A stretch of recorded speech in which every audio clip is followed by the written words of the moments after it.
This isn't coming back up.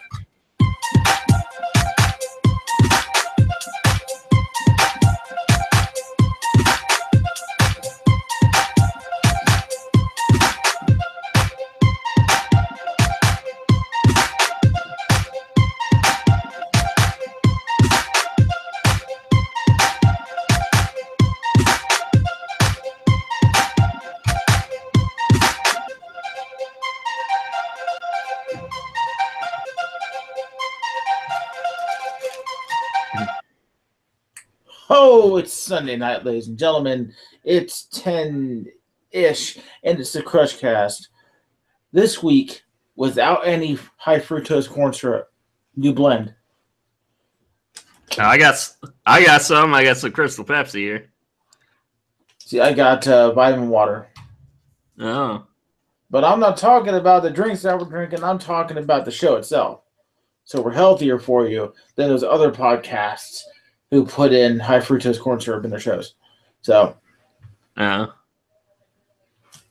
of course, am TheCruscast here once again via the TNT podcast, which did not go this week.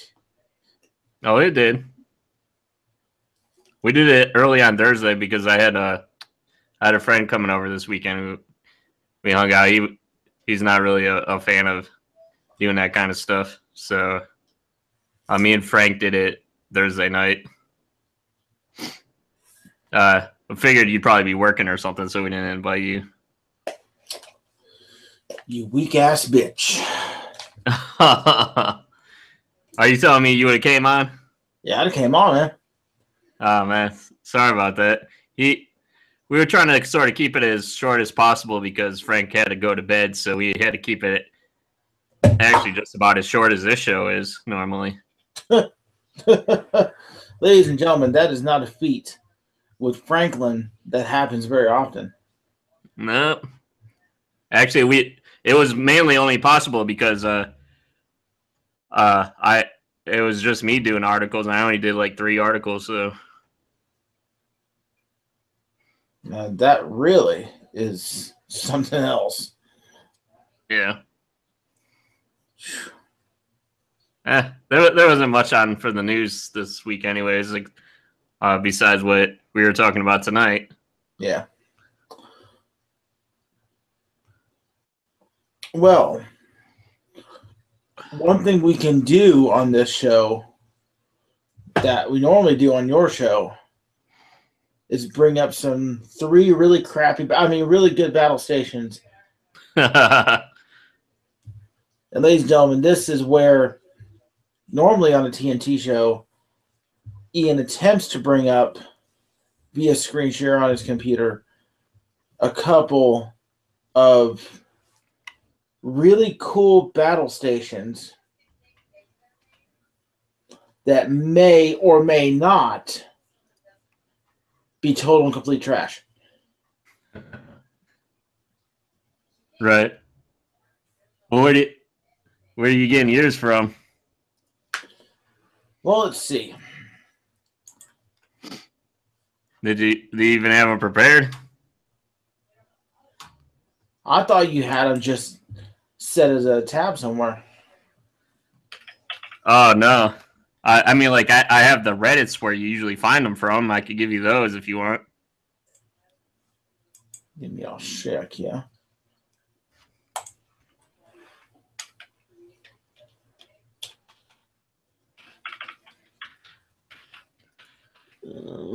Dead air. Battle stations. Reddit.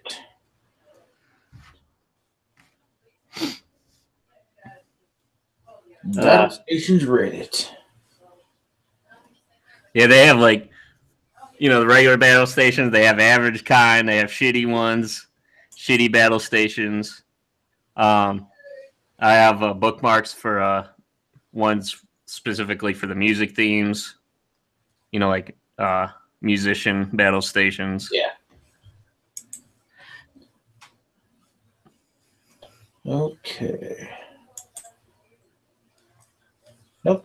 But when are we gonna? How close are you to do a reveal for yours, man? Not terribly close at the moment. It's pretty much right now just me. Just trying to get my stuff together here. I'm still working on these Apple reviews and stuff, so it's right now it's just more me getting the parts together that I need. So, whoa, infinity and beyond. There you go. I got one for you. Drop it in chat. This is a music one. See, now that is actually, that's a studio style. I can get down with that. Yeah. I mean, it's themed correctly. You can tell that, yeah, it's cluttered, but most musicians' style studio is going to be cluttered like that. Somebody has to have instant access to a turntable, to a MIDI keyboard. If they're trying to import something, it's MIDI import or it's a USB import. That I can dig. Most definitely. And that's saying like for the music subreddit. Yeah. They're always interesting. All right. Usually on our show, we've been trying to do like themes or whatever for the show, like music battle stations, like multiple monitor setups, stuff like that. Speaking of multiple monitors, check that out. Yeah, that's pretty cool. See, I like symmetrical things like that, See, that is just nice and simple. No. Yeah. Kiss. Keep it simple, stupid. No, that's. I like the Infinity Mirror computer. Yeah. That's actually pretty awesome. Oh, my ultra wide setup. Here we go. No. Well, let's see what's wrong with that one. Oh, geez, no. Look at that. Come on. Is that too minimalist for you? That's all wrong.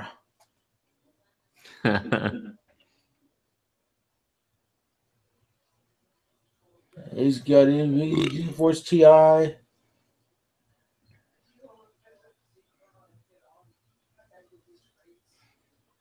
Hey, by the way, I got my new computer built.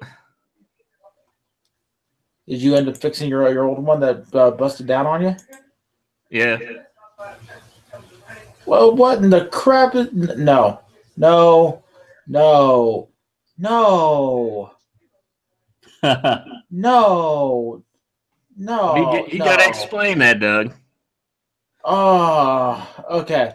Number one, if you're going to do a setup like this to have one as your TV and one as your gaming PC, if you're going to do something like this, okay, in my situation in this room, I'm kind of forced to have a dual setup, okay? Right. I have a larger desk, a smaller desk that was basically like a little $20 one that I got from Walmart, and like I have a lot of hardware, okay? Okay. The thing is that he's got his setup here down at the bottom. Okay, it's got all his peripherals and crap and statues.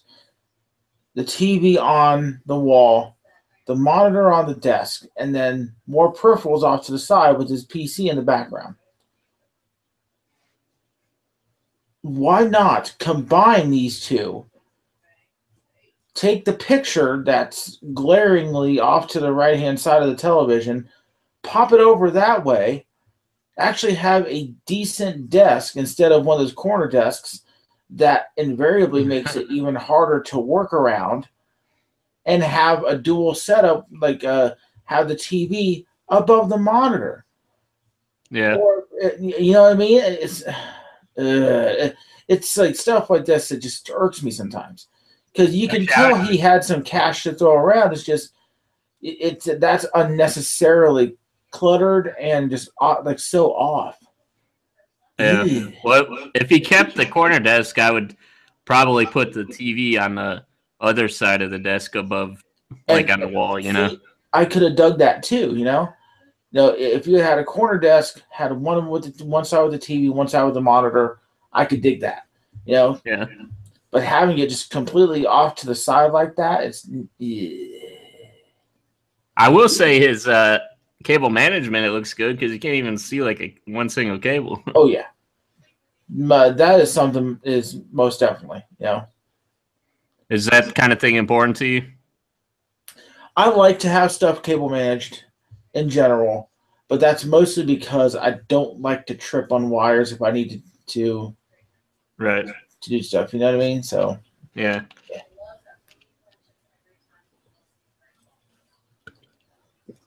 I mean, seriously, if you can afford a GTX 1080 SLI, you know, Corsair Dominator, come on, you can do better than this. Yeah.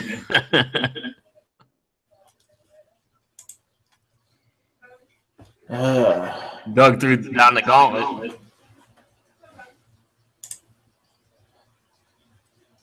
See, like that, I can dig that.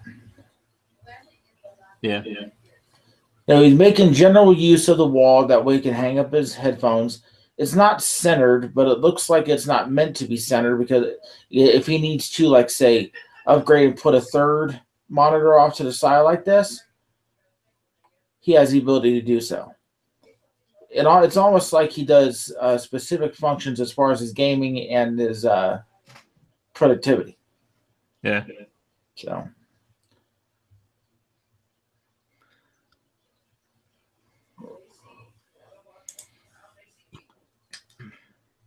Here we go, my cluttered dojo. Oh boy, here we go.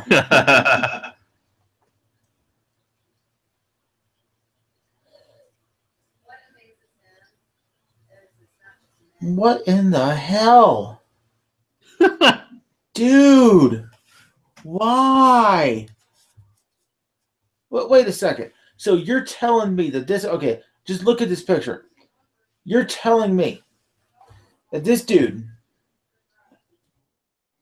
has his desk, okay? He's got the frame to have 3 monitors in the back. Yeah.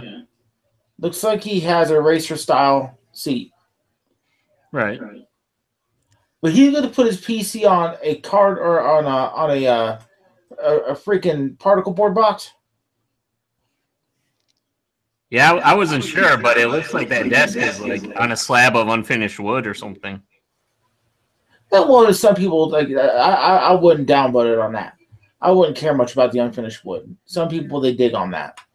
But okay, number one, the box. Number two, look at this. No, this right here blows your shit up, right there. Yeah. Hanging wires. If you're gonna have it like that, put the freaking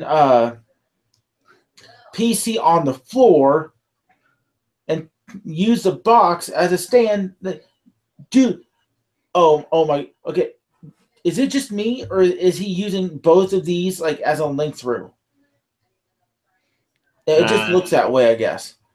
But the second one also is just hanging off the ground. So not only do you have one power strip that's just dangling there like a fire hazard, the second one is even worse because now you have 4 inputs on the freaking power strip just dangling off the ground, just waiting to be set aflame. Right. Well, I will say, like, I'm working on this, finishing this. I have a board of wood that I screwed some legs onto that I was going to paint all black and put my computer on that because right now my computer is just like on the bare carpet, and it's better if you have it on something harder a little bit for and keep the airflow off the carpet and shit. So, I mean, but that would I know that'll look a lot better than that box would. But if you go back to that, what's hanging from the ceiling on the one we were looking at though? Okay, I'll go back to it real quick. I'm not sure if those were like lights or something or.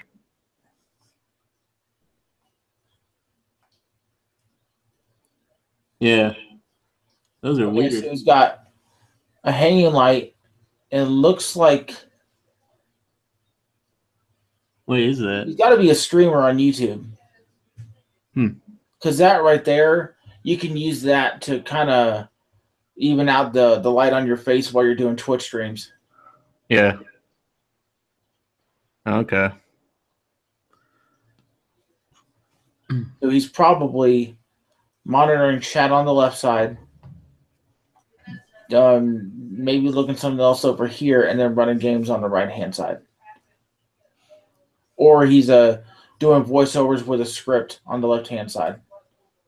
See, I just don't like that where you have like one like portrait monitor and then the rest are just like normal. It just bothers me, my OCD. Yeah, that does bother me too, but if you're using it for things like voiceovers and voice work, if you like say if you're just gonna Yeah. do a standard style of video where you're just talking over and you're trying to work off a script, that's not bad.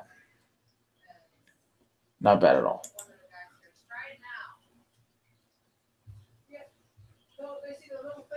Okay. Overall, not bad. Not bad at all. What in the hell is with these people with these subwoofer style speakers? They're just like, you know what? I just want to jar my RAM loose. Yeah, sure, why not? You know. Well, that setup was like too much white for me. Gets too dirty too quickly. Yeah. Okay, so this person here definitely either podcaster or Twitcher. Yeah. So something like this I can understand, and they're making good use of the obvious 1983 desk that they've inherited from somebody. Yeah. It's an old desk, that's for sure. Yes, it is. Yes, it is. That's probably their regular gaming setup too, because they have the controllers that are charging over here, and that really janky, crappy Microsoft tablet that they got in front of them too.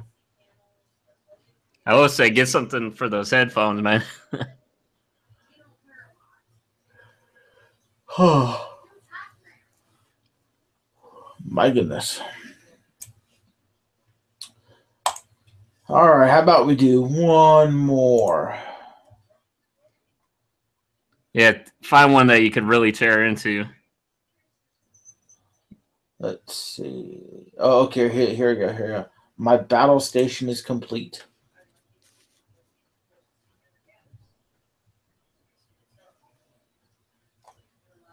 No, no, no, no. Stop putting your speakers and probably your subwoofer so freaking close to your other setups. What is it about this that people do not understand? Oh. And the thing is, you know that those two speakers there that's right above everything else is probably, yeah, those are speakers, aren't they? Yeah, those speakers. Yeah. So tell me why people insist on putting these damn things right above everything else. Just won't learn. What in the hell, dude? Well, I guess they kind of want it to be. They want to add to the aesthetic, so they're like, "Look at my speakers are awesome, aren't they?" Not aesthetically pleasing at all. So look at the comment. Yeah. So this build isn't complete, is it, Doug? No, his build is completely wrong.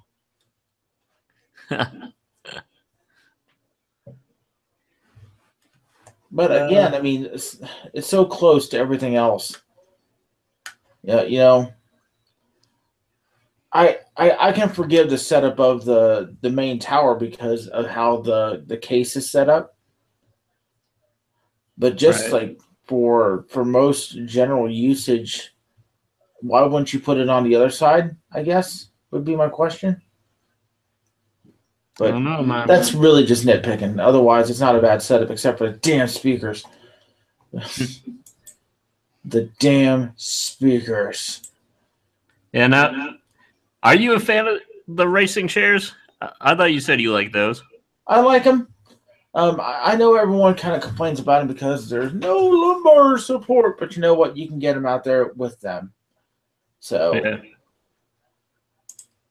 Plus, you could get those ones with the pillow on them or whatever.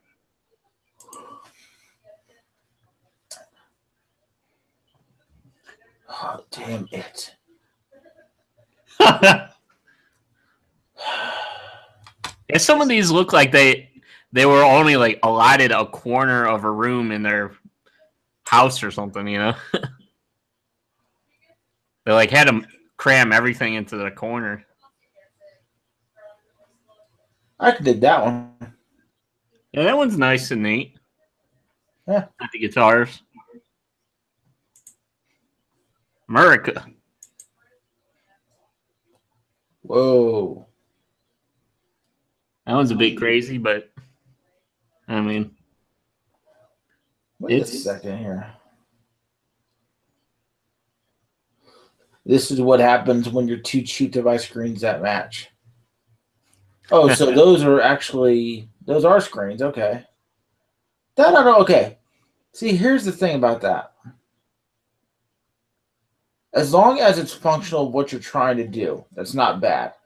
And it does kind of match up with the screen that he has going on the top. This is partially what I was talking about with the other guy, and this kind of proves a point a little bit here. The function of the unit here, okay, and most of us don't sit up this freaking close to a desk. Not very many of us do that. So let's say if you're playing a game, or you're trying to watch a football game up here, let's say you're playing Madden and you're watching football here, your eye travel isn't going to be that heavy. Unless you're dead freaking close to the screens. And here, and even in a desk, you're not. And most desks, even with this one is probably small as far as width goes from edge to screen. So that eye travel, like, you may need to bump up your head a little bit, but otherwise you're not doing too much. You know what I mean?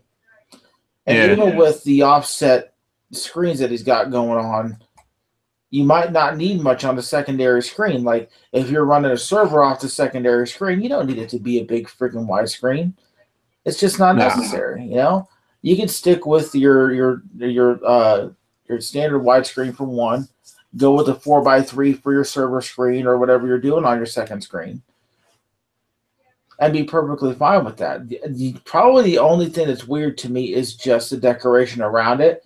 And even when you take a look at it, it's kind of Tetris style, so it does kind of fit. So I'm curious about if he built the shelves around the setup, or if he was just lucky enough to have the monitors fit in there.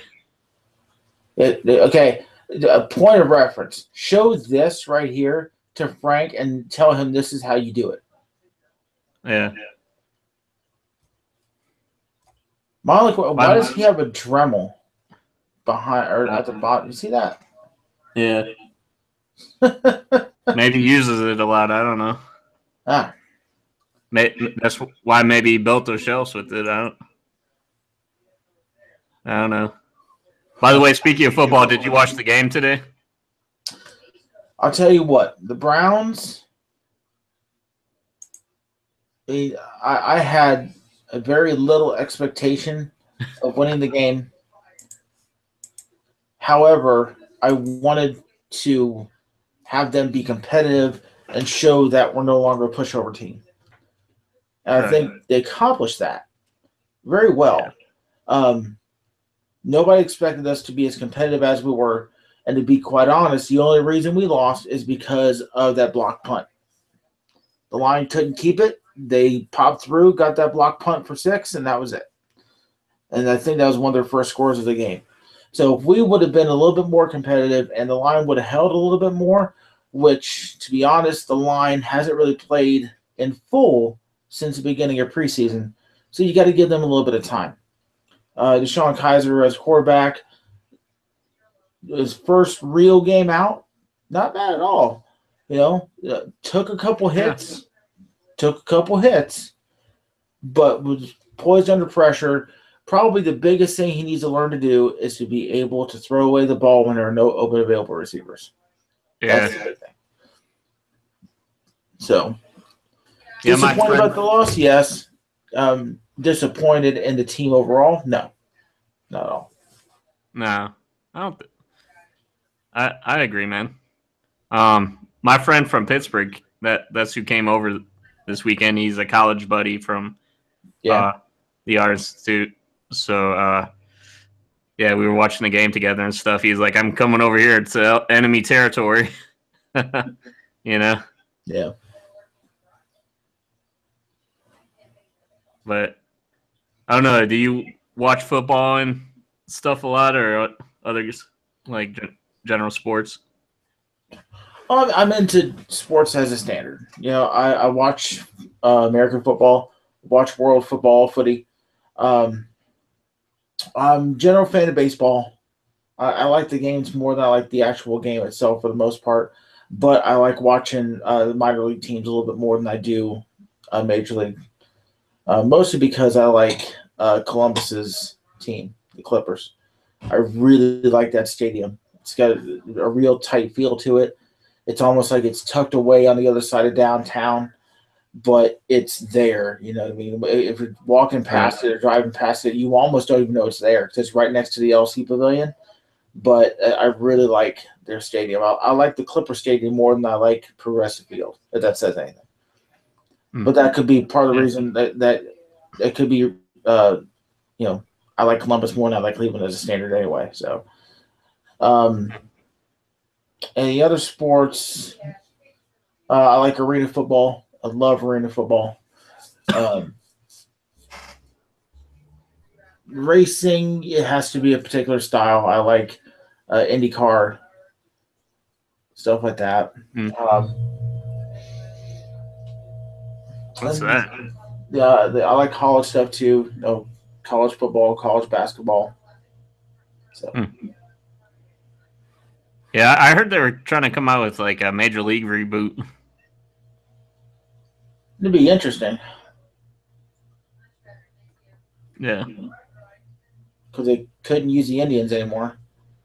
Because we don't suck anymore, so.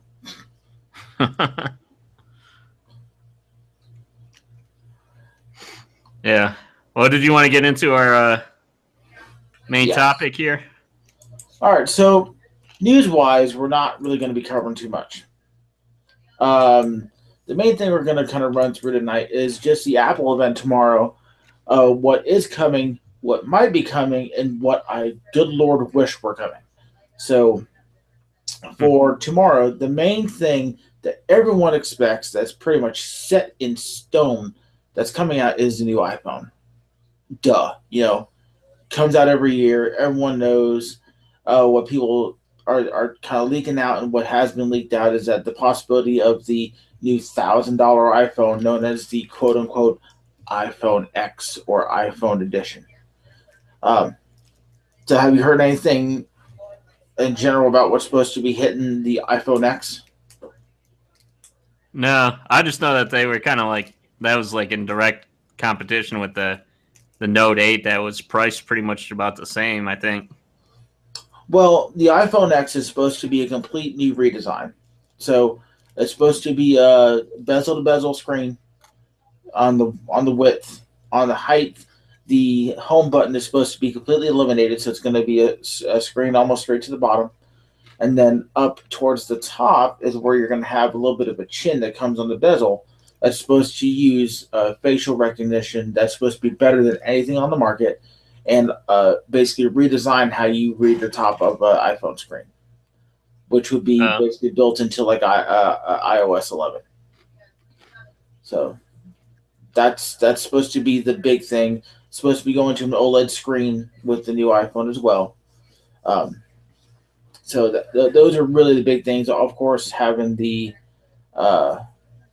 I think it's the X11 chip, which I believe is the same one that powers the iPad Pro. and possibility of making more usage with the gestures, kind of like how the iPad Pro does it. So that's really the main thing of what's supposed to be done. Do you think they would ever do kind of like how they do with the stylus, since they have this the Apple Pen and stuff now?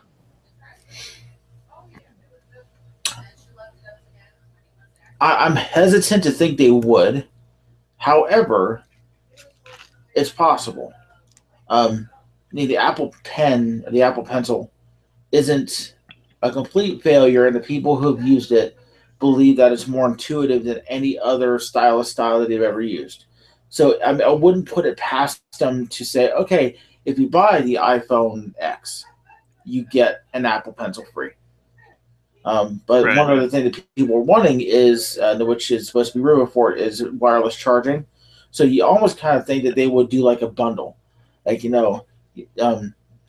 your wireless charging and your Apple Pencil for blah blah blah. But that's just another piece of the rumor mill.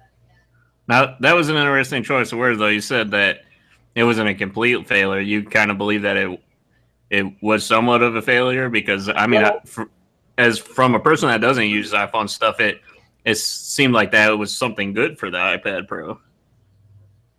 And that's where kind of the disconnect can sometimes be, is that when Apple came out with the iPad Pro and they introduced the Pencil, the people who would use it, which would be like professionals, people like Ben, for instance, Ben would use it. I would use it too. I mean, I like drawing and stuff. People who worked in creative fields understood what it was for, and understood why it's $100 utensil for your iPad. Outsiders would be like, who in the hell is going to pay $100 for a freaking stylus?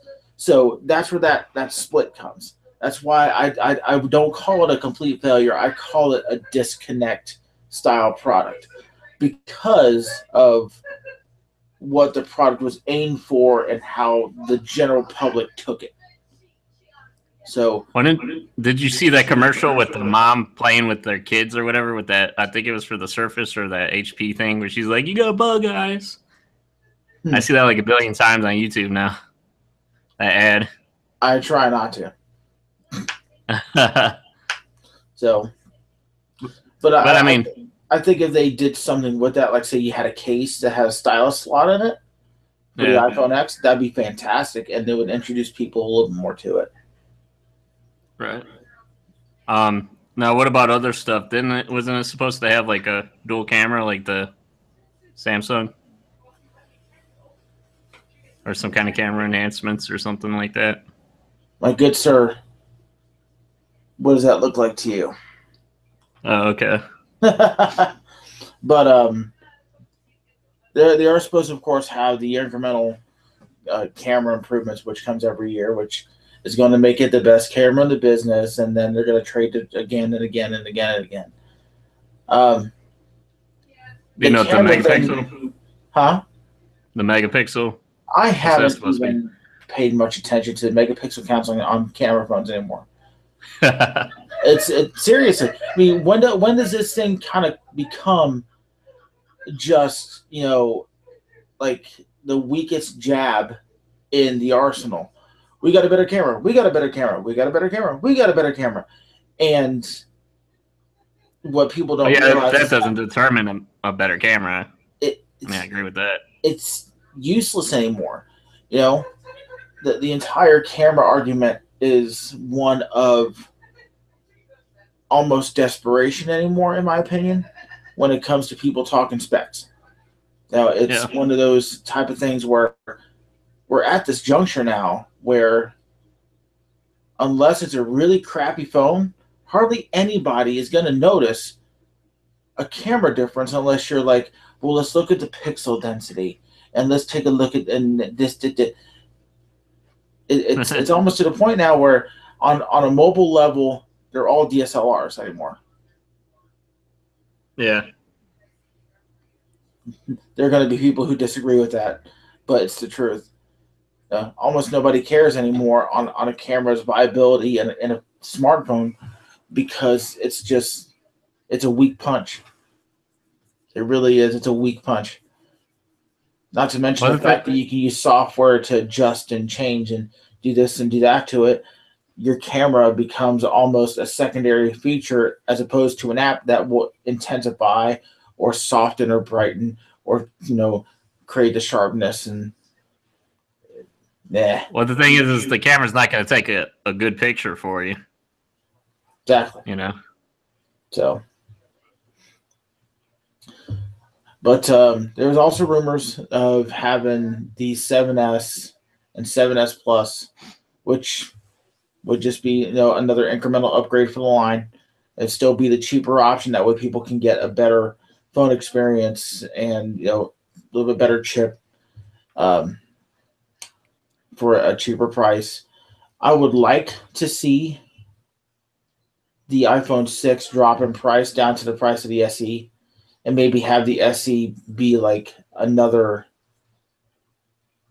like maybe have the SE switch or have it to be the SE2 or the 7E. That'd be something too, like the 7E. Like how you had the 5C a couple generations back. Yeah, like crazy neon color ones. Yeah, I'd like to see that with the 7 or the 6. Because when the 6 came out, the 5C came out alongside it and then became the cheaper option. And then the SE became that cheaper option when the 6 was shifting over to the 7. I like to see an SE with with the internals of a 7. Yeah, that would be nice. Now, what about so the Plus versions, is that pretty much like what the iPad Pro is to the regular iPad? Yeah, just basically bigger and the bigger screen and bigger storage options. That's really it. Well, I just say that because if they actually do come out with the phone that's called Pro, that's like geared towards like professionals or corporate people, like that would be an excuse, I guess, to have some kind of pencil support with it. I think that's what the X is going to be. Yeah, the X is going to be the Pro phone. That's going to be the next big prosumer phone. Is that so? Cool. Now, a couple products that are rumored is going to be, first off, the new Apple Watch, which would be a LTE enabled iDevice. Still keep all the same features as the Series 1 to Series 2, except, of course, have its own chip and be able to run off of the LTE towers, which I welcome that. It'd be nice. Yeah. Yeah, one thing I would be interested in with some kind of watch or whatever is, I want to start saving up for a better, like a newer camera that has the Wi-Fi capability built into the DSLR, where you could use apps or whatever to control the camera with your phone. Mm-hmm. I was researching, and there is like a couple apps here and there as far as like the Samsung side. Like I think it's, what is it called? Like the Samsung Gear or whatever, where you can the Samsung Gear. Yeah, where you could interface with your camera with the watch. Then you could just click on your watch to have the DSLR take a picture. I think that would be really cool. That's unfortunately one thing that is not gonna last a test of time with a lot of the Gear watches, though. The Android Wear watches are starting to attempt to branch out too much, and they're not gonna, like, you can use a Samsung or an Android Wear watch now for an iPhone. It's becoming too fragmented, just like Android is as a whole right now, which is unfortunate. Right. Well, you've never really been a big fan of the wearables market, Only if it's done right, and I felt with the Series 2 Apple Watch, they really took a big step forward of having the waterproof. And because, how many people would walk out in the rain with their Series 1 Apple Watch and go, it's not working anymore. Exactly. If you have at least a semi-waterproof Apple Watch, you have a little bit of play. You know, you can actually go swimming with it.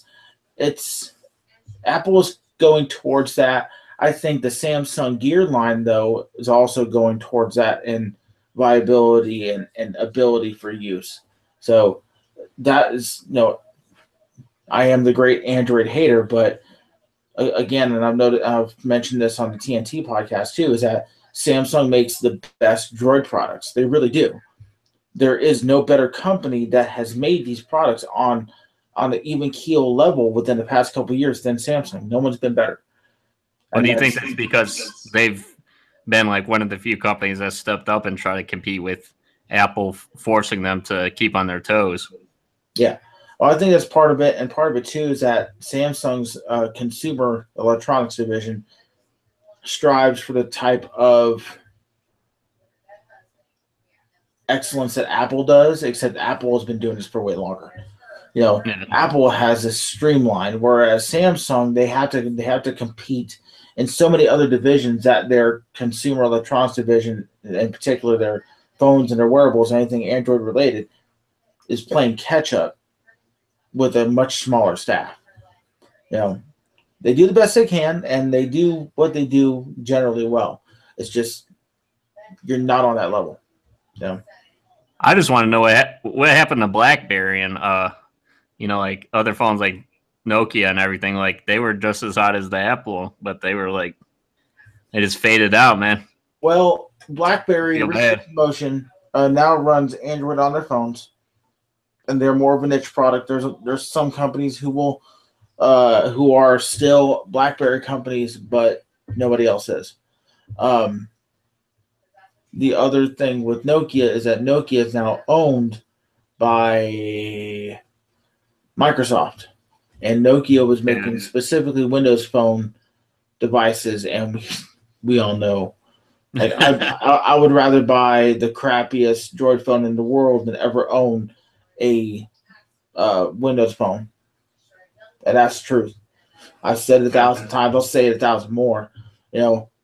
Even the worst coded Droid phone is still better than the best coded Windows phone, and that's just the way it is. It's just the way it is. I can't tell you how much I've had problems over the years with Windows Phone Mobile. It's Windows Mobile in general. You haven't had any problems with them. You never use them, have you? I've had to activate them. I've had to run level 1 tech support on them.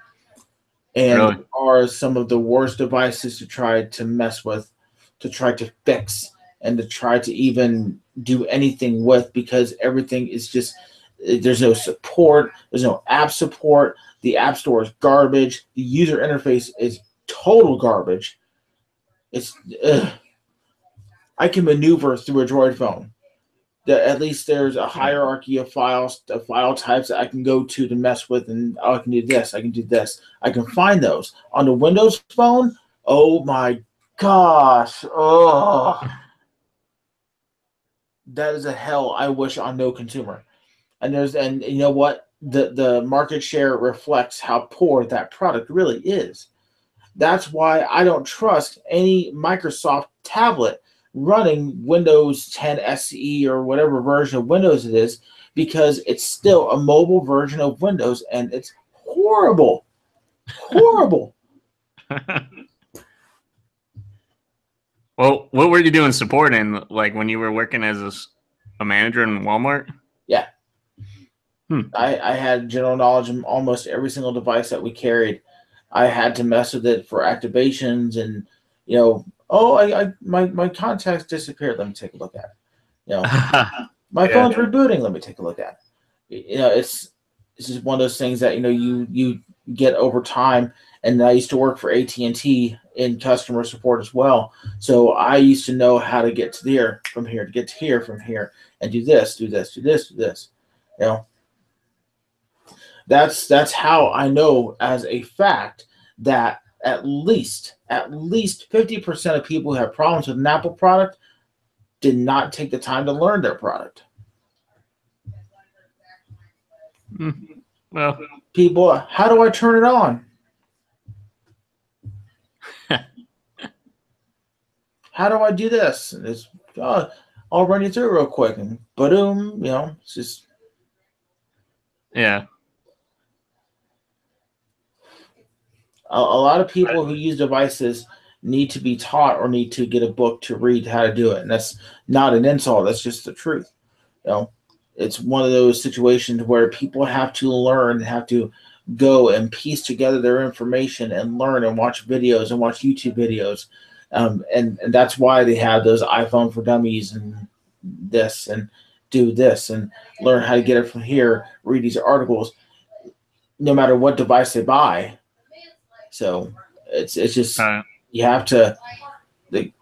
Apple is simple, Apple is intuitive, but you also have to try and open things up and go into settings and I don't know how to set up my Apple account. Well, did you go into App Store?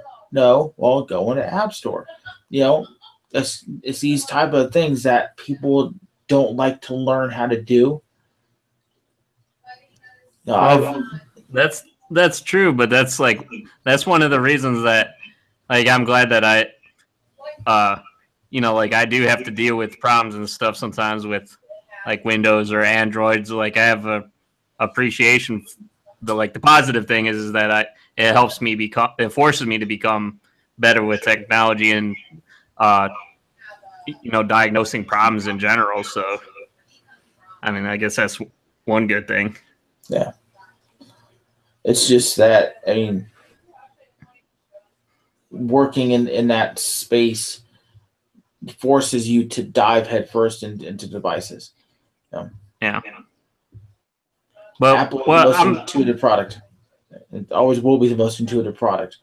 But it can't be intuitive if you're not willing to place forth the effort. Here's a weird dichotomy.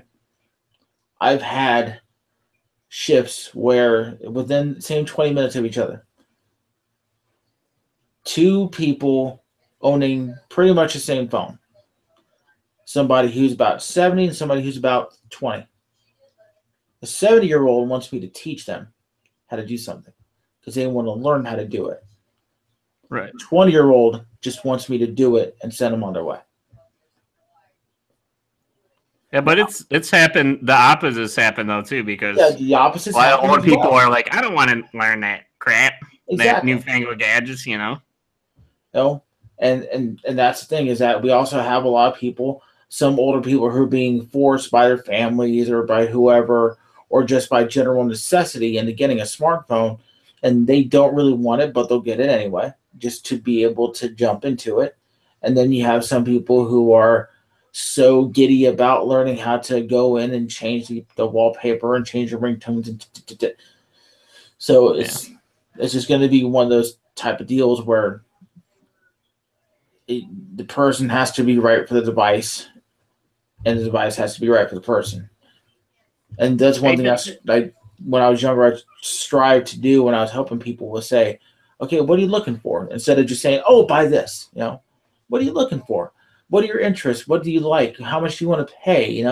Instead of being this, bastard car salesman of an employee who's just out to get your money and then shove you out the door.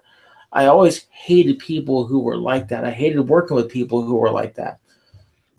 I like to take time, and that's something that my managers used to complain is you take too much time with customers. Well, the time I'm taking with the customer turns them into a repeat customer, and repeat customers are loyal. You got to read them. Exactly. The proper introduction to a product and proper teaching of basic things of a product to a customer is the best thing you can do for your business, because they will continue to come back and continue to buy because they trust the person who sold them that. Yeah. I don't see any Android dealers having Android classes, but you can go to an Apple store and say, hey, when's the next iPhone class? So, Monday night at 7 or whatever, Right. Oh, hey, mister, will you help fix my grandson's computer for me? I think he spilled some pop on it or something. Heard that one before. What? I can't open the drink holder on it anymore. That would slide out. I heard that like once or twice. Like, I don't mess with discs, so it holds my beer. Yeah. So I do have to wonder though, like, why is the Windows Phone though, like, why is it so much harder than like Windows? I mean, you've dealt with, you're trying to do all these XP machines and everything and get all these servers going, like, you know how to work that shit, right? I mean, yeah. Why is this? Is it like the folder structures and stuff? Is it like way more complicated, or folder structures? It's not really the folder structures. The biggest part of it is the user interface. Yeah. Trying to navigate this dung heap of an operating system is probably the worst thing I've ever had to do. Even doing something as simple as going back out of certain apps or going from app to app is such a pain in the neck that you just want to throw it within 5 minutes of starting to use it. And I'm not joking. I mean, going from app to app, going to home screen, having to do those stupid Microsoft tiles, and it's basically treating it like it's a phone, it's a console, and a tablet all in one, and it tries to combine these into this one experience that is very disjointed, and very just. I've never picked up a device, and this goes for Apple, BlackBerry, Android, and anything. I've never picked up a device and said, why does it not do what I want it to do? Until I picked up a Windows Phone. Because even with Android and BlackBerry, there are short ways to do things. There are the good shortcuts. Like real simple shortcuts, like, if you need to reboot the device, hold down the power button and like a volume up or volume down. Sometimes you have to look it up to what it is. Or having to go through and delete caches for apps. Good luck finding that on a Windows Phone. Good luck finding much of anything on a Windows Phone, because you're going to be so sick of the user interface that you want to throw it up against the wall and hit it with a sledgehammer. Target practice for a .22 rifle. Tape it to a wall. Aim, fire. It's the entire interface. Everything that it wants to do, it fails at. And not to mention the fact that when it does do what you want it to do, it's so slow and plodding that it honestly makes you feel like you're operating an XP machine that's been loaded down with so much porn that you can feel the filth coming out of the speaker vents. You know what I mean? It's ugh. Well, that's probably because it's people that's developed it. It's probably the same people that developed like the desktop operating system. It's like they really never. It doesn't seem like they put much effort to separate out their mobile OS than their desktop OS, like they did with like how Apple does. They pretty much just like it. To me, it seems like they just took like the same kind of operating system and just tweaked it a little bit. They really did. And like the live tile system is so horrible, and it's really the main thing that they did. They tried to implement the live tile system with that kind of version of Windows and import it into mobile and try to make it work, and it just doesn't, and it never will. Right. You're on even though your phone is pretty much a computer, it's not really meant to be used as a computer. Exactly. But that's a little bit off topic. Right. What else do they got? Do they got any new Apple TV news? There is a rumor, and this is an unconfirmed rumor, that we might be seeing the introduction of the 4K Apple TV tomorrow. This is a long shot rumor, essentially because of the fact that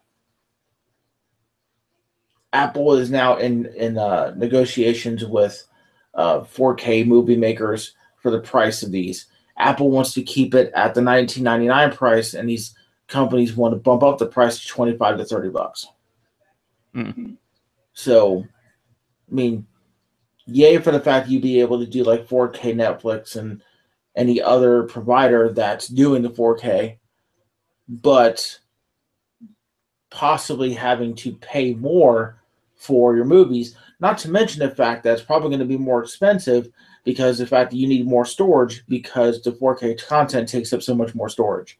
So Yeah. that's going to be the two main things you're going to battle against is cost of product and then cost of secondary product that works with it, because you're already paying more for 4K Netflix. So it's the 4K Apple TV is very much more of a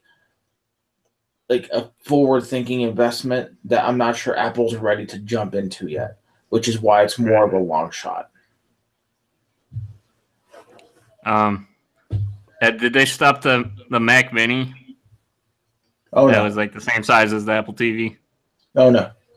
Mac Mini's still going strong. I'm not sure when they're gonna update the model because it's been a couple years. I think the last one was like 2014.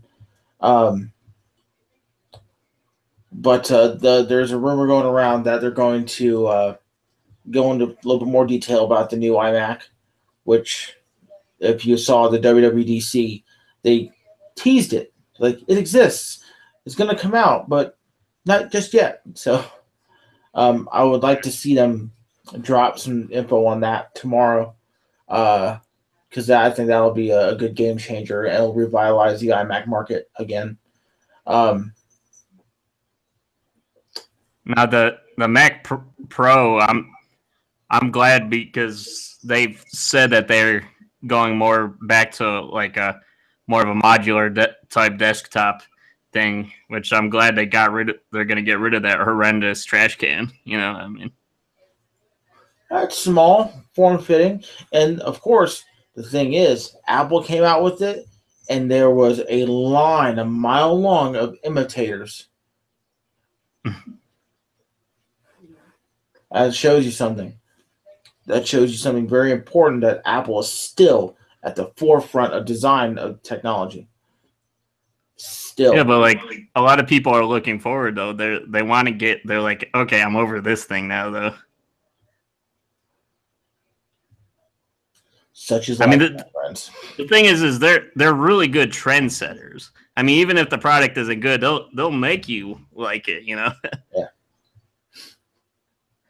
Apple does what Apple does, and it's the only thing they had to do. That's the truth. Most definitely. Now, what I did remember hearing some kind of news about the iMac that like I think some people were disappointed that it wasn't going to have like any kind of Apple Pen or touch support or something like that. See, like, that's the thing that people just don't get about Apple. If you want touchscreen, if you want Apple Pencil support, you buy an iPad. You buy the iPad Pro. The fact of the matter is, items like the MacBook and the iMac are meant for standard desktop uses and laptop uses. The moment they start integrating the touch screen factor into these two products, number one, the price is going to go up even more than what it is. And number two, it's going to introduce a more destructive effect onto the devices.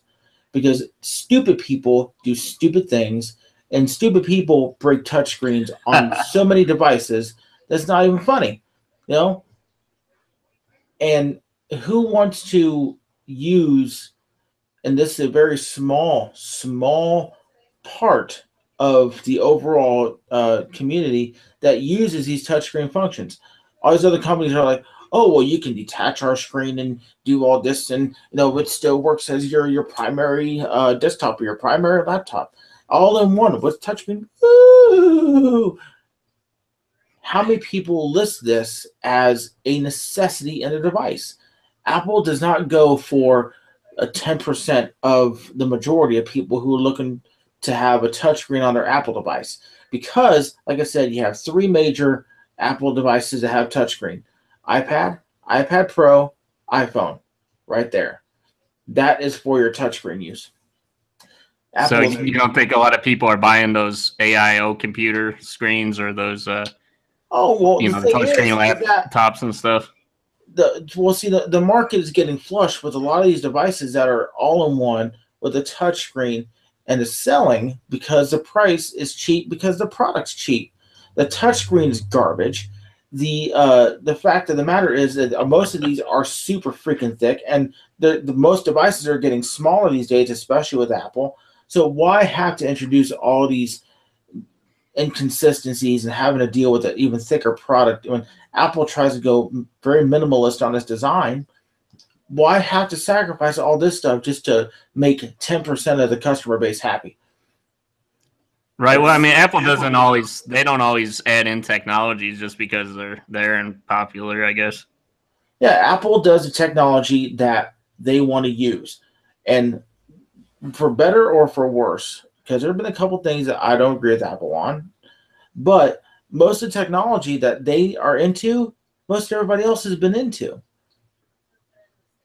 Yeah. I remember when people said, well, an iPod that's in a phone, there's no way that'll work. Apple will be bankrupt in 2 years. What happened? The entire everything that we know today as smartphone users was started, bankrolled by the iPhone.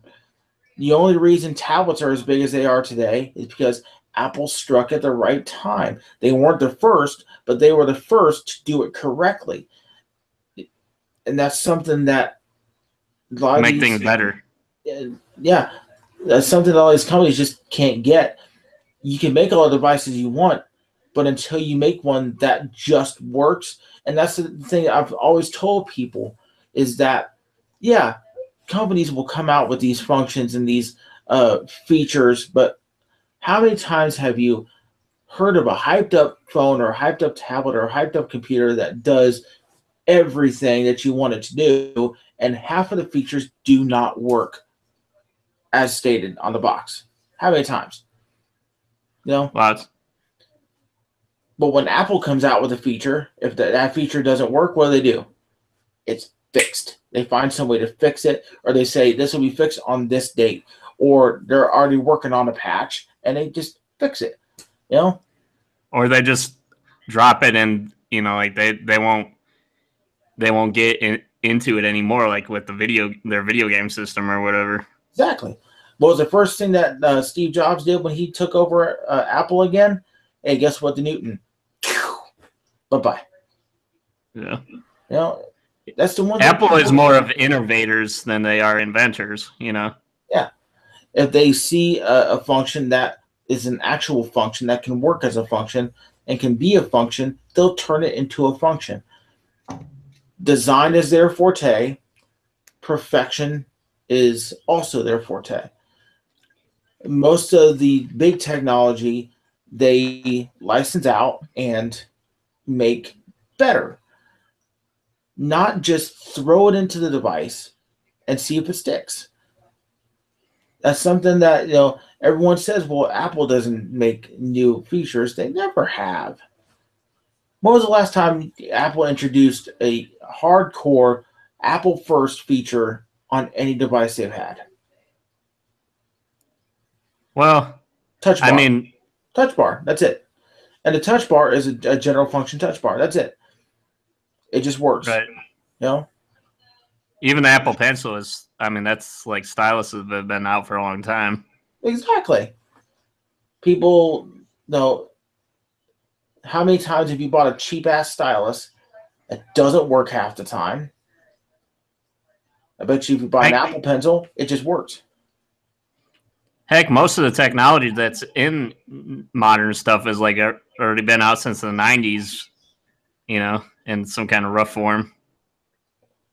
Hell, wireless charging, which seems to be the most important feature that people are talking about on YouTube today, is something that's been out for 5 years, but has barely worked on almost every single phone that it's been on since it was really instituted as a feature that was supposed to be in demand. You know, the last company that tried it went out of business because it didn't work. Actually, if you want to be technical, it goes back as far as Nikola Tesla. It's just, I don't see how people don't understand that a feature is not a feature if it doesn't work. And if Apple makes it work, it's an actual feature.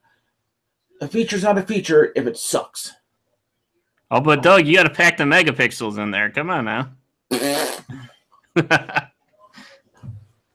You gotta pack the selfie camera in there. And that's something all the other device owners scoff at me, like, "Oh, well, you're just an ice sheep." That's what we are, ice sheep. But you know what? I'm not an ice sheep. I'm a quality sheep. I go where the quality is. There's a reason why, and I've said this before, both on this podcast and on yours. I have a 2003 Mac that has been chugging and chugging and chugging and works every time I boot it up. And the first time I got it, which was secondhand, mind you, it just worked. And it worked, has worked since day one that I bought it ever since. I've never had a problem with this thing. There are not very many Windows PCs that you can say just work. I'm talking a minimum amount. Hey, my XP machine was still working, and the only reason that blew up is it was the power supply's fault. You know, I mean. But, I mean, Windows XP machines are a special breed. But even the special breed Windows XP machines don't always work. You know, it's not the vast majority of your Windows machines are dead. And gone. I will say that when I was on the XP machine, I really didn't have to worry about any viruses or anything. And they were always like, "Oh, yeah, that's you got to get off of Windows XP. That's like the most vulnerable thing on the planet right now." But I mean, it seemed like I didn't have to worry about that when I was on it, you know. And that's one thing about Windows XP that I'm also a fan of as well, is because people, they mess with Windows XP. I don't know why they went away from whatever strategy they had with XP, because XP was pretty damn good as far as security wise goes. You know, it was pretty reliable as far as that goes. Yeah, XP as a standard was very reliable. I don't know what in the hell motivated them to be like, "Oh, we're just going to change everything." Well, wasn't there a lot of changes in the company after XP when they started on the Vista and everything? I don't even want to talk about Vista. That's a bad dream. That never happened. Right. In the back of my head, I'm just like, let's forget Vista ever happened. Freaking, not only was it non-reliable, it was a memory hog. It just, it's why. I mean, if something worked, why mess with it? Why? I mean, so. Well, you have to admit, like, a lot of people, I'm sure, are like, they probably do have a lot of good, like, programmers, really good programmers that work for Microsoft. It's just, you know, they all have to listen to what corporate says, you know. If some moron in a corporate seat making $3 million a year says, "Hey, go ahead and make this change," and if it compromises the safety of the unit, of the software, I'm going to look at that $3 million person and say, "I got 3 million reasons why you don't want to make that change." And whoever said, "Oh, okay, we'll make it, no problem at all. It won't affect it at all," that $3 million person needs to be booted out of their luxury recliner seat up in Titan Tower somewhere. And whoever said, "Sure," needs to be bumped down to push a freaking broom because they're an idiot too. Well, the programmer is the one that should be making the $3 million and has more control over that stuff, you know? You would think, but no. But no. I do hope they, like, even if they never do decide to get into video games, I do hope that Apple will get into some kind of Apple television set, because I mean, if they do the large cinema displays and stuff like that, like they can do it pretty well, I think, especially if they incorporate the Apple TV functionality into it, you know. I think that would be a good idea. I don't think Apple wants to get into the dollar amounts it would take to actually make televisions. If they did something like that, it would be a home theater style that would probably not go above 32 inches. Mostly because I've heard rumors that they had some problems with the cinema displays as far as compatibility and this and that. So it's just, Right. I don't foresee that being something in the future. It'd be fantastic if it was. And if they came out of nowhere and said, hey, we're doing a TV, it would sell out in minutes. Because that'd be something that everybody's waiting for. I mean, just imagine the additions. You could probably just base them out a Mac Mini to the back of it. See it back there, and it just worked perfectly fine. But my wife says hi, Ian. Hi. So I don't see it happening, but if it did happen, I would be so very happy. Yeah. And now I have a cat behind me as well. He was cold. Even the cats like Apple around here.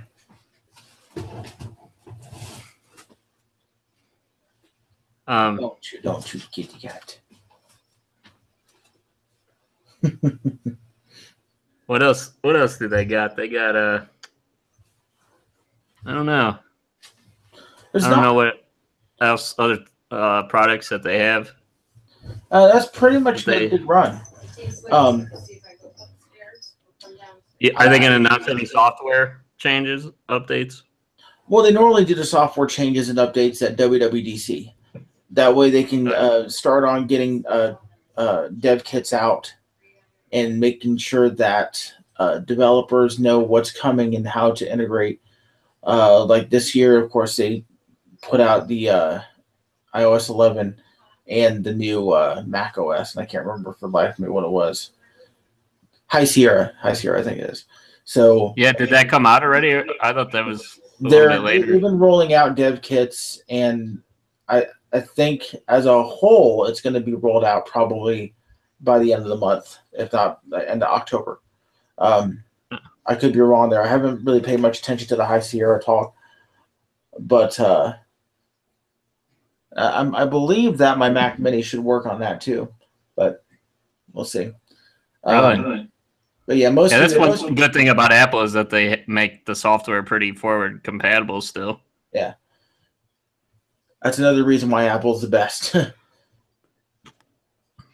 They just, guess what? And they actually tell you, well, that's partially because the line is so closed source, which I love about Apple, is that you only have like 10 devices in total that any one software product is going to be used for. That's what I love about Apple, is just, okay, just to let you know, this version of iOS will only work back to this. Yeah. If you have this phone or older, you will not get the new updates. Oh, thank you for letting me know. You know, I don't have to go hunting and poking and prodding to see if my Snapdragon processor on my $30 Android phone will support the new version of Android, otherwise known as Creamy Self Chocolate Ice Cream, Oreo. Yep. Yeah, I lost track after like 3 or 4. Android.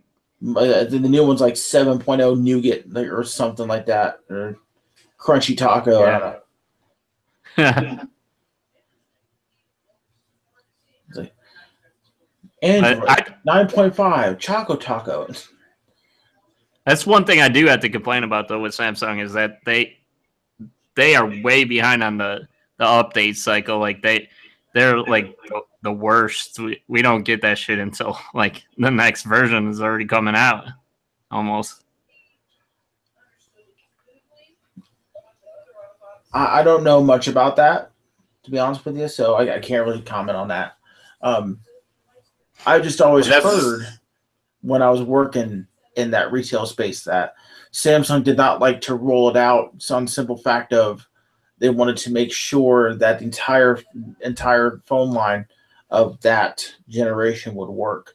And they wanted to roll it out in the same versions of like Okay, well, the SA just came out. Well, the J7 and that came out right before that. Will those work? And they back test a bunch of them, and that's just what I heard, though. Well, you've even said that on our show, though. Like, you said that because I was complaining about it before then, too. Like, that you have these phones that are way more than capable of getting, like, the latest and greatest, but they never do. It's generally a problem of corporate compatibility. They don't forward think a lot in their phones, so they want to make sure it works on this and this and this. And the fact is too is that Samsung releases, or like even anybody else, Samsung, Motorola, LG, Huawei, and X amount of other cell phone providers are coming out with so many different versions of these phones. Yeah. Some with a better processor, some with a not so good processor. Some of those will be, like last year, I think it was, or the year before, I saw an influx in the retail space of no less of, like, I think it was like 5 different Samsung Android phones that all used different versions of Android. Then they came out within the same week of each other. And it's all for like prepaid space. And the prepaid area is really where a lot of people are a little wishy-washy about what their purchases are. And there are some in that prepaid space that want the newest version of Android. So now they're being picky and choosy, and they have to be picky and choosy because they only have, at launch, 5 models, and maybe 2 of them might be compatible with the newest version. So it's a problem of fragmentation that Google has to fix on a baseline. They need to set standards on what phones can run this version of Android, this version of Android, this version of Android. And honestly, what they should have done from the beginning is when they were giving out licenses to the companies for phones, because Android is free, all you got to do is make the phone, and you can just slap Android right on it. Say, okay, if you're getting this version of Android, we require this minimum for the next version. And then be able to do a push notification to be able to upload it. But the thing is, too, is that you can sideload now to your Droid phones, which complicates it even further because people are attempting the sideload version of Android and like clear skin of Android, not knowing if it's going to work. It's a problem, and it's a problem that's still getting worse. Well, did you hear? I'm just reading this now. I remember hearing about it like a couple weeks ago, but supposedly Google is supposed to. They're trying to drop Android now for a new Fuchsia OS that drops the Linux core. It's not going to be a good idea. I mean, that'll be a problem. It'll be like when BlackBerry dropped their BlackBerry OS and tried to go with Android. I mean, you still have diehards, but after the diehards go, and then you're also going to have app integration for 3 versions of operating systems. Well, now 4, if you include Windows Phone. But Windows Phone is locked out of most apps. So the App Store for that is pretty much dead. If you go to a new one and go to Fuchsia at the beginning is going to get locked out. So people who are used to Android and iOS are going to lock it out, which is going to leave Apple and Android. If Android is going to start getting locked out for hardware users, well, now that's going to fragment even further. So, boom, who's left? Right. And sorry, but competition is a good thing. I may not like Droid, but there are good Droid phones out there, mostly made by Samsung. So there needs to be there's got to be a different way to do it. If they drop Android, it will be catastrophic at this point. Yeah. Especially, I mean, Android was always like the main thing that I liked about Android was it's definitely its app diversity, you know. Which is really its worst quality. There's the link for it. But well, I mean, I don't know. I've tend to like. I've not really been a big fan, I guess, of the walled garden approach as far as app releases goes. Yeah. But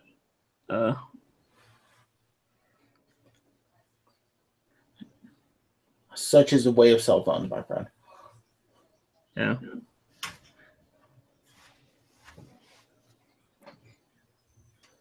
All right. So, well, I think you people have heard of us bitch and complain long enough tonight. I would thank Ben again for not Ben. I'm sorry. I'm tired. Ian, I would thank Ian for coming on tonight. Ben for sitting at home doing nothing and not coming on to the show. So you're thanking Ben for an invite. You better damn well come on the show. No.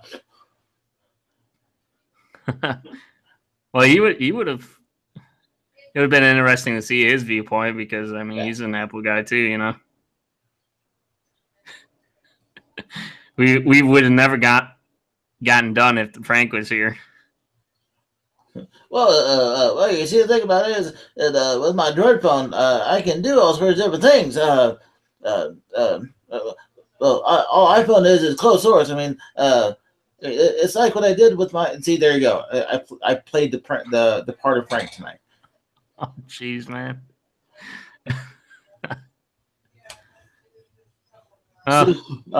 Just a couple, of course, some promos here at the end. Of course, if you're interested in trying out Iron Addicts brand products, the official CT Fletcher line, go to ironaddictsbrand.com.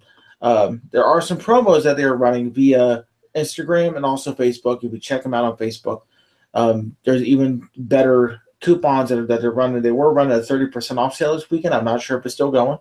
But if you even put in the notes N10, excuse me, N10 Douglas R in your notes of your order, it'll let them know that I sent you.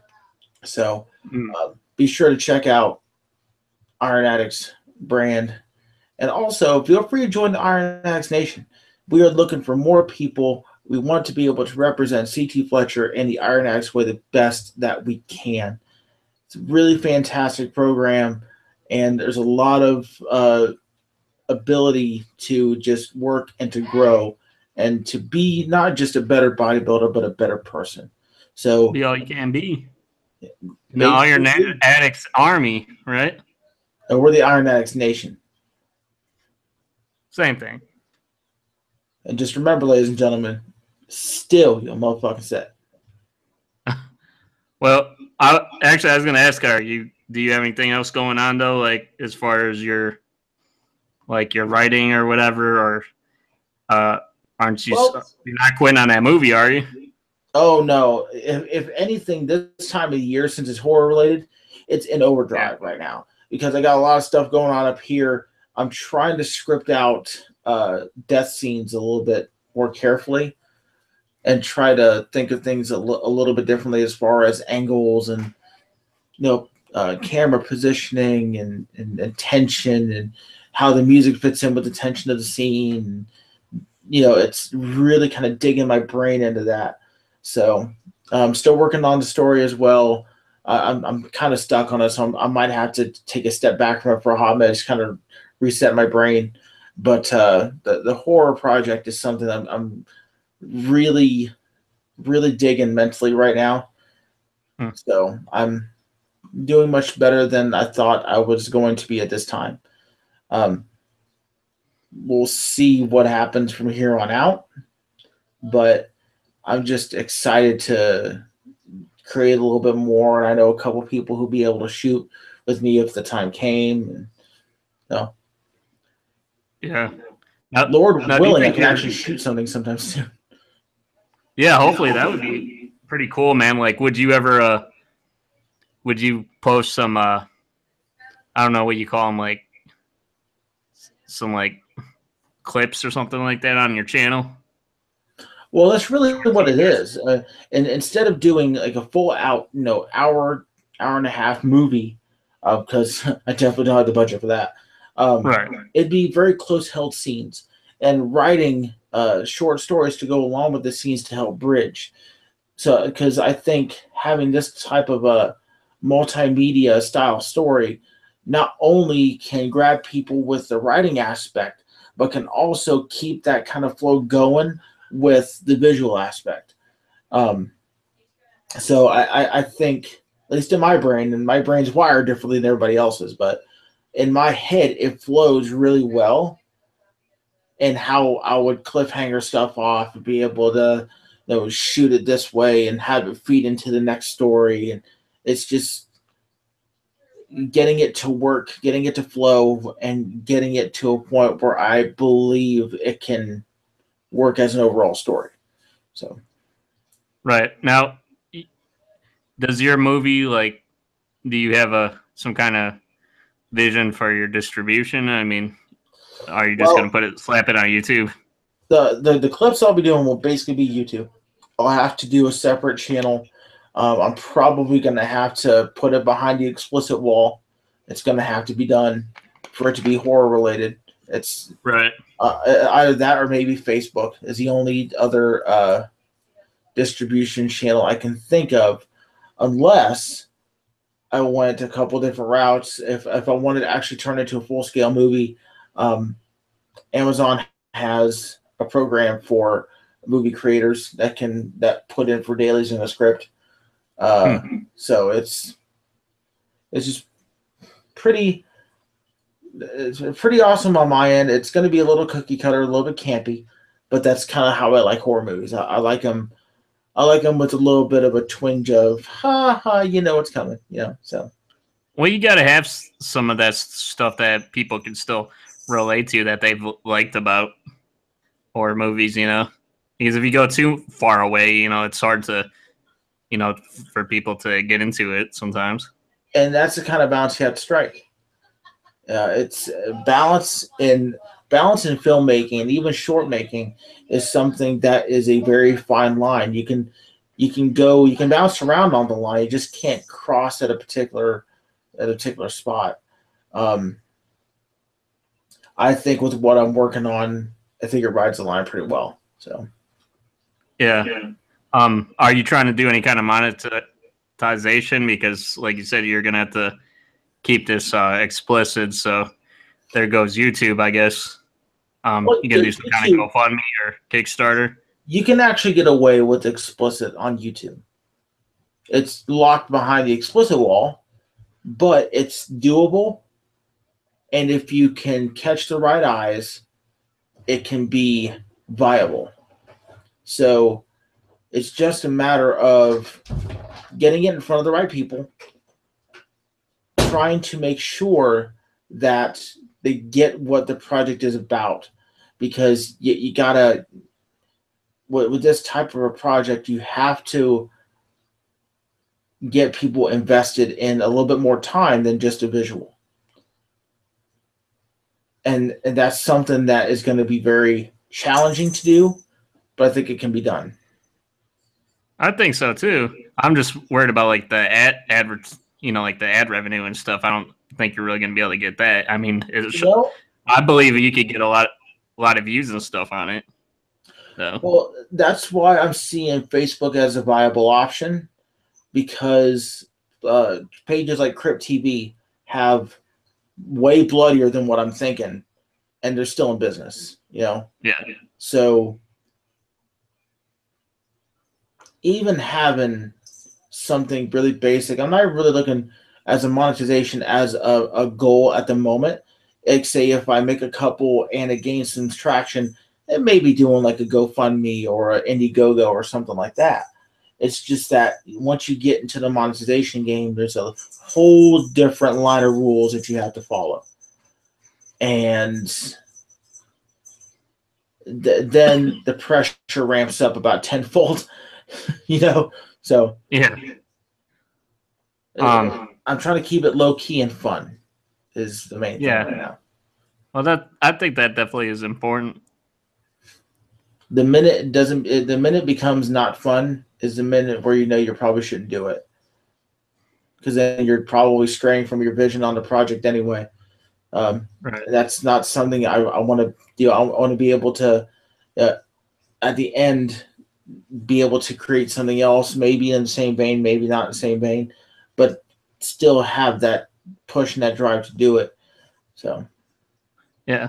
Now you mentioned multimedia with this movie. You said that it's going to be about both the visuals and the writing and everything.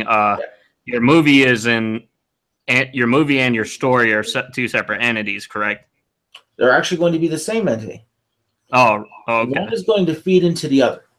And that's why it's going to be so challenging, is because the story as a whole is going to be in a written format. Generally, short story format will feed directly into certain scenes of which I'm hoping to shoot. So, like, say you release via, like, say, iTunes, short story A, which will feed into video A, which will be released on like a Friday. On the Monday, story B, which is fed into from video A, will feed into video B. Can I see where I'm going with that? Yeah. So not only are you just watching a video and taking that in, you're also using that visual to create the, what I can't create because of like financial constraints. You know what I mean? It's right. It merges both the audio or both the visual and the imagination in a way that not anybody has done before. And it's just something that I think will challenge people's perceptions on how they view movies as a whole and how they view even short stories or short films as a whole. Because you're either being barraged with a 300-page short story and it's all in here, or you're watching a 10-minute short and it's all in here. There's no mix of the two, unless you're doing like a side story or someone writes a fan fiction. Why not take both of these two forms of entertainment, merge them, and challenge whoever? Because that's the biggest problem right now in entertainment, is challenging your audience to pay attention. How many times can you watch an hour-and-a-half movie and know exactly what's going to come, and you see the same characters just bang out on the screen for an hour and a half? Or when you're reading a book, some people will get almost punch drunk from coming up with these entire scenes in their brains. There are people who that's what they live for. That's what they love to do, is read and have that set that scene in their heads on themselves. I'm that way. That's what I like to do. But I think adapting to both forms of entertainment is something that can be rewarding and challenging. So, right. Well, I mean, I didn't know that. Like, I thought that like your storyline was like more like a fantasy type of thing with like, I thought you talked about dragons or mythological creatures or something like that. That's the book. That's separate. That's the thing I'm kind of stuck on right now. I'm doing a lot of mythology on that in my head, and I'm trying to make the mythology work on that story. And that is, it's like I could just let it go and just write the story, but I know for a fact that if I just did that, I'd rip myself apart after writing the book, because it'd be coming with the mythology after the book, and it would just not work. So it's important to me to come up with the mythology first and then be able to finish what I'm writing, because the story's there. It's just I have to flesh it out. And not having a mythology to base that off of, to me, is irresponsible as a writer. Right. Yeah. Well, I was just curious because I was going to ask, like, does all your stories and ideas and like movies and stuff work interchangeably, like as far as the mediums go, like a movie as a story and a story as a movie? When I write in general, I write from a cinematic point of view. Okay. And the reason why I write from a cinematic point of view is because I see things in a cinematic point of view. If I'm writing a scene, like say, Janice walked down a dark street, the listless windows fluttered in the breeze, as if a cold chill had just flooded across the land, you know, but that's just like, you know, like I think in those type of forms, I think in descriptive, which means I want to write in descriptive, but it also has to flow with the scene in my head. You know, like Janice looked down from the windows and then saw a figure at the end of the alleyway and drew her sword as if she knew what was coming. Right. The glare from her eyes seemed to pierce the figure, and the figure moved forward at a frantic pace, almost as if they wanted to die. You know what I mean? It's. I see it on paper almost how much I would like to see it on a screen, and I think that's something that a reader can appreciate, is somebody who thinks in cinematic. And like I will also, when I'm writing, I'll think of music that I want to hear in the scene while I'm writing the scene. So, like, say if I was like, well, before we went on air, like Queens of Stone Age, you know, I could hear Queens of Stone Age, The Lost Art of Keeping a Secret in the back of my brain while someone's walking down a hallway. You know, it's just. I'm such a big media guy. I try to consume movies and TV shows and books and all of these different things that it just forms in my head when I'm writing a scene. Well, that's one thing I think they've copped out on with movies is I miss with movies they used to see a lot more of a diversity of music. Like, you know, like when it's an action scene, they used to have like really cool, like heavy rock music or like some cool techno or something. Now it's just like they do some default kind of sympathy kind, you know, like orchestral type of music, you know, shit like that. Yeah, it's sad, and that's not the stuff I want to consume too much, you know. Yeah. But that's why like TV shows like Blood Drive, which unfortunately Blood Drive got canceled, but they got to finish out the season, which makes me happy. Oh, I'm sorry, man. Hopefully the push is on to either have Sci-Fi renew it or like Netflix or Hulu pick it up. So hashtag renew Blood Drive, tweet at NBC Universal Sci-Fi, follow Smacks Candy, SMax Candy on Twitter. We're trying to get this thing going, ladies and gentlemen. Straight up. Yeah. Which just that TV show is so awesome. But that TV show also has a lot of what I like as far as musical change, like musical differences, because of how diverse the series really was from beginning to end. I miss dramatic montages and shit, man. Oh yeah, like the monologues that you hear in the show are very old school, you know, and how they're acted out. Like Colin Cunningham is a fantastic actor, and he just pulled off the role of Julian Slink probably the best way I could ever think of it to be played. Like, I think he could play the Riddler. That's how good I think he is. No. Right. Yeah.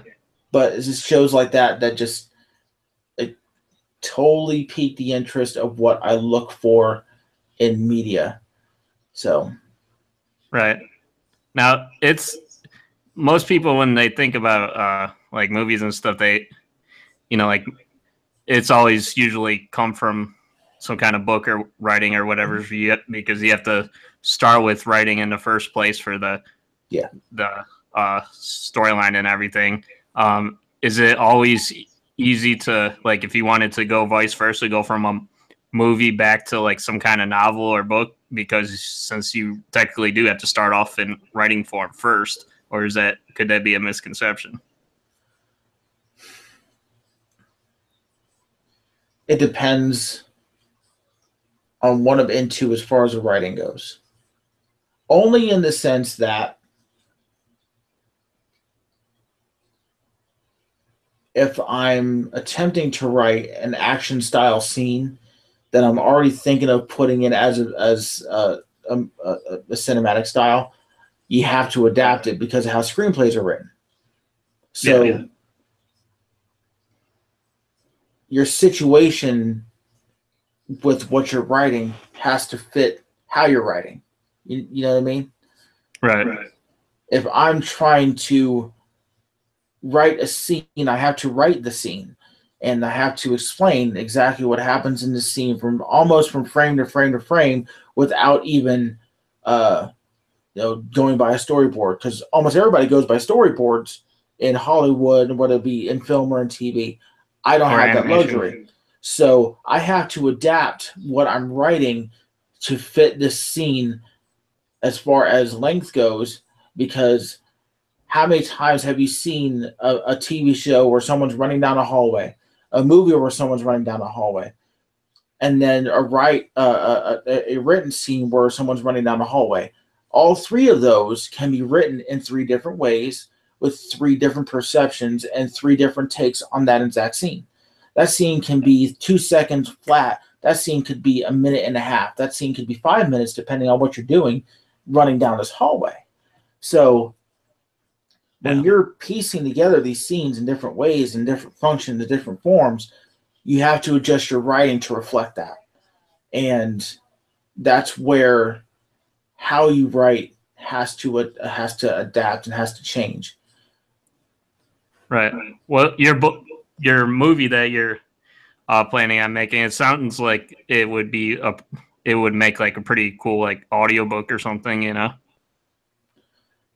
And that's one thing I've never thought of. I mean, that's really like the only form of media that I never got into when I was younger. I just pick up the book and have it close to my face for 6 hours. You know, I can read it. I can read The Stand and just go. But I've never thought of actually like an audiobook. It'd be fantastic if that ever happened. But of course, I'd have to rewrite the action scenes to fit in the book sense. So right. I don't know if Ben. I think Ben said he's sorry or something on the Hangouts. Yeah.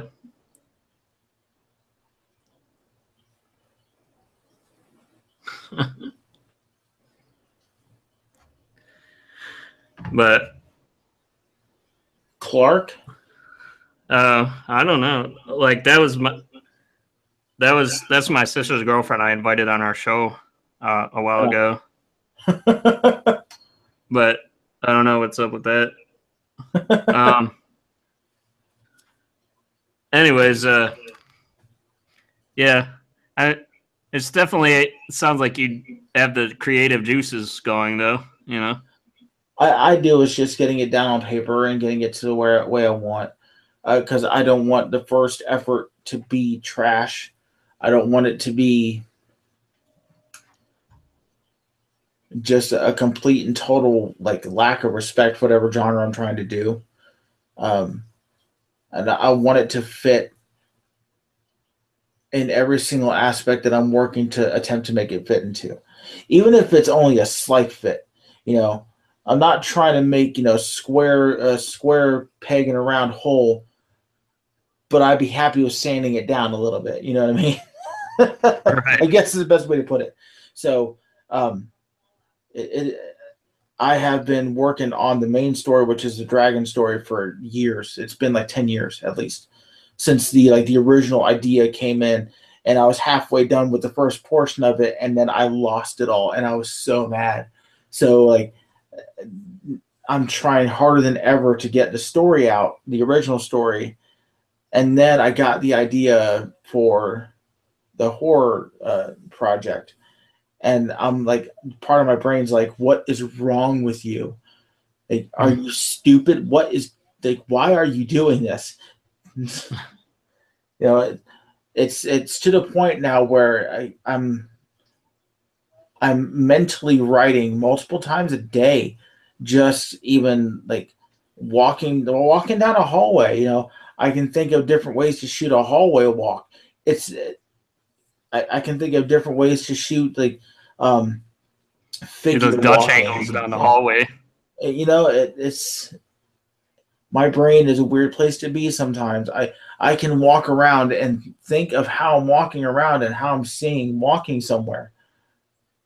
Or even if I'm sitting in a chair, how that environment would affect the scene and how the scene would go out, and the pace. It's well, I mean, you would probably make a pretty good director then. You'd probably be just picture you shouting at people, be like, "Oh my god, what the f are you doing?" I probably could be that person. I mean, I could be like, no, you do not sit like, no, I need you to sit slightly slumped. Do you know what slightly slumped is? No, not like that. No, you're going back too far. Oh my god, like you're fired. That's probably you to a T then, man. Getting to Hollywood, man.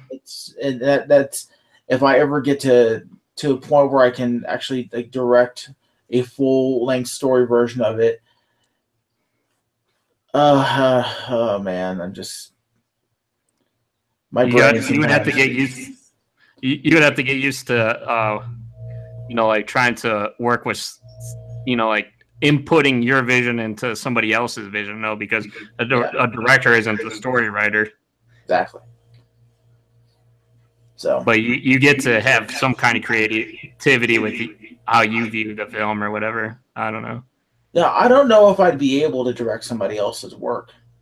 I think I'd be like Tarantino in that function. Is that like I'm so dead set on my vision that I will not complete something. It will not be done until I see every single piece of it perfect. And like, there's only been one instance where I've like written a short story and just written it and was happy with everything as written from the letter one. And you're not a very good editor. I'm a self-editor, like massive self-editor. So, but again, every great writer's rewrite. So, right. Yeah, it's hard because you want to be able to make like small changes to make it really good, but at the same time, you also just want to totally make it how you want to make it. You don't want to lose the tone. You don't want to lose the feel of the story, but you don't feel like it's to the T that you need it to be. Right. Well, we've rambled for a while now. Oh yeah, like what, 20, 30 minutes of just random filmmaking and writing talk. We've turned into what's it? What's the name of that journalist? The wannabe Stephen King podcast. There we go. Well, I mean, it's still your life, though. This is the stuff that you're interested in. Oh yeah. I mean, you can't come to the TheCruscast without getting the person that's behind the TheCruscast, right? Damn right. All right, ladies and gentlemen. Again, yeah, we've been running our jibs long enough, but again, I want to thank you, Ian, for popping on today. No problem, buddy. And of course, ladies and gentlemen, until next time, goodbye, and good night. Good fight, good night.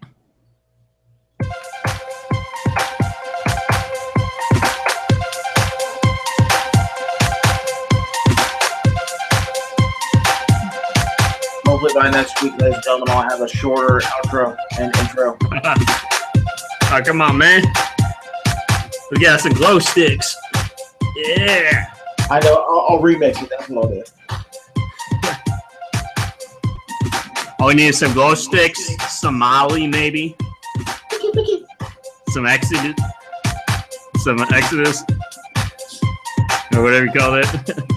Ecstasy, you mean? Ecstasy, yeah. Start rubbing against some couches or something. Like Lafayette? Yeah.